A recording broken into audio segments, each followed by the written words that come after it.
مودی سرکار کا سفارتی آداب سے کیا لینا دینا؟ نئی دہلی میں پاکستانی سفارتکاروں کو ہراساں کرنے لگا، 4 پاکستانی سفارتکاروں کو گھر خالی کرنے کا نوٹس۔ ذرائع کے مطابق نوٹس کانٹریکٹ کی مدت ختم ہونے سے پہلے جاری کر دیا۔ شاہ محمود پھر بچ گئے، دوسرے کئی رہنما پھنس گئے۔ 9 مئی کے مزید 2 مقدمات میں پی ٹی آئی رہنماؤں کو 10 سال کی سزا۔ لاہور کی انسداد دہشت گردی عدالت نے مزید کیسز کا فیصلہ سنا دیا۔ یاسمین راشد، عمر چیمہ، محمود رشید اور اعجاز چودھری کو 10 سال قید، سنم جاوید اور عالیہ حمزہ کو 5 سال قید کی سزا۔ عائشہ بھٹہ کو جنا ہاؤس کے قریب گاڑیاں جلانے کے کیس میں 10 سال قید۔ شاہ محمود قریشی دونوں مقدمات میں بری۔ تھانہ شادمان نظر آتش کیس میں 13 ملزمان کو سزائیں، 12 بری۔ جنا ہاؤس کے قریب گاڑیاں جلانے کے کیس میں 7 ملزمان کو سزائیں، 10 کو بری کرنے کا حکم۔ عدالت نے کچھ روز قبل عمر ایوب، شبلی فراز سمیت دیگر افراد کو 9 مئی کے مقدمات میں سزائیں سنائی تھیں۔ شاہ محمود قریشی بری ہو گئے۔ تحریک انصاف کا فیصلے کو چیلنج کرنے کا اعلان۔ پارلیمنٹ کے باہر میڈیا سے گفتگو میں بیرسٹر گوہر نے کہا کہ ناانصافی کی چھری چلتی رہی تو ملک مزید تقسیم ہوگا۔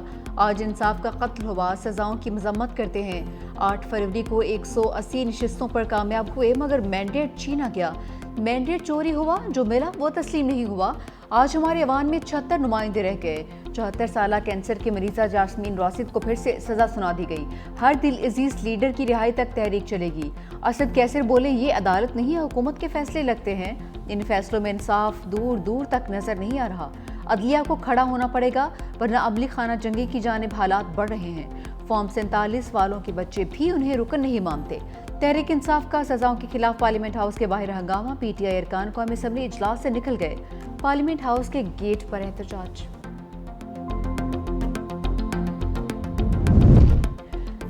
زرتاج گل سزا یافتہ ہیں، پہلے سرنڈر کریں، chief justice Lahore high court کا حکم۔ 9 مئی کے 3 مقدمات میں سزاؤں کے خلاف اپیلوں پر سماعت۔ چیف جسٹس عالیہ نیلم نے ریمارکس کیے، جب تک زرتاج گل سرنڈر نہیں کرتی اپیل نہیں سنیں گے۔ زرتاج گل پہلے سرنڈر کریں پھر عدالت سے رجوع کریں۔ رجسٹرار آفس کا اعتراض برقرار رکھتے ہوئے زرتاج گل کو پیش ہونے کا حکم۔ اس ملک کے عوام میں اتنا طاقت ہے کہ جنگ کی صورت ہو تو جنگ میں بھی ہم ان کا مقابلہ کر سکتے ہیں، اور جو آپ کے 6 دریا ہے وہ واپس حاصل بھی کر سکتے ہیں۔ جب یہ جنگ شروع ہوا تھا تو میں نے اس دریا کے کنارے پہ کھڑے ہو کر اعلان کیا تھا، مودی کو دنیا کے سامنے بے نقاب کروں گا۔ ہم نے اس کو بے نقاب کر دیا۔ بھارت نے جنگ چھیڑی تو پیچھے نہیں ہٹیں گے، بلاول بھٹو کی وارننگ۔ کہا کہ پاکستان نے بھارت کو عبرتناک شکست دی، قوم سے وعدہ کیا تھا مودی کو دنیا کے سامنے بے نقاب کروں گا۔ مودی نے سندھو دیس پر جو حملہ کیا اس پر پوری دنیا میں آواز اٹھائی۔ پاکستان ہمیشہ امن چاہتا ہے، بھارت نے جنگ چھیڑی۔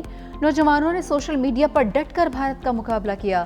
ہم سب کو ایک ہو کر مودی کے مذموم ارادوں کو بے نقاب کرنا ہوگا۔ بلاول بھٹو کی شاہ عبداللطیف بھٹائی کے مزار پر حاضری، چادر بھی چڑھائی۔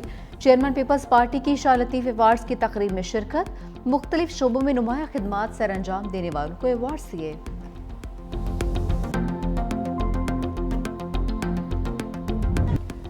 اپوزیشن کے احتجاج پر Modi in trouble, opposition leader Rahul Gandhi اور بہن پریانکا گاندھی کو گرفتار کروا دیا۔ پولیس نے احتجاجی ریلی کے دوران حراست میں لیا۔ راہل گاندھی اور پریانکا کی ووٹ چوری کے خلاف ریلی میں شرکت۔ راہل گاندھی نے کہا کہ مودی سرکار سچ کی آواز دبانے کی کوشش کر رہی ہے۔ مودی سرکار اپنے خلاف اٹھنے والی آواز کو دبانے کے لیے طاقت استعمال کر رہی ہے۔ یہ لڑائی سیاسی نہیں بلکہ جمہوریت اور آئین کو بچانے کی لڑائی ہے۔ پولیس نے دونوں کو چند گھنٹے حراست میں رکھنے کے بعد رہا کر دیا۔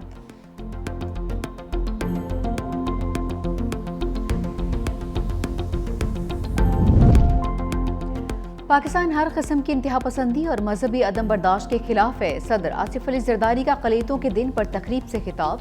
کہا پاکستان کے ہر شہری کو برابری اور باہمی احترام کا حق حاصل ہے۔ اقلیتوں کی حب الوطنی اور خدمات پوری قوم کے لیے باعث فخر ہے۔